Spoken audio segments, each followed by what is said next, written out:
Kıyamet günü öz iyesine şapağatçı etетін екі амалды білесіз бе? Ендеше мына хадиске назар аударыңыз. قال رسول الله صلى الله عليه وسلم: الصيام والقرآن يشفعان للعبد يوم القيامة.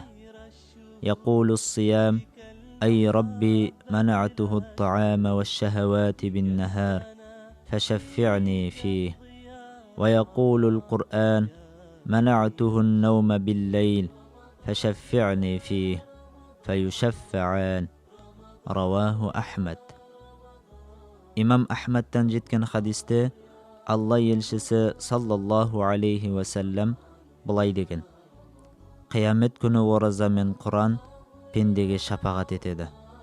Ораза: ва Раббым, мен оны күндіз нәпсі қалауларымен ішіп жеуден тыйдым, оған шапағат етуіме рұқсат бере көр, дейді. Құран: ва Раббым, мен оны түнде ұйқыдан тыйдым, оған шапағат етуіме рұқсат бере көр, дейді. Сонда олардың шапағаттары қанағаттандырылады.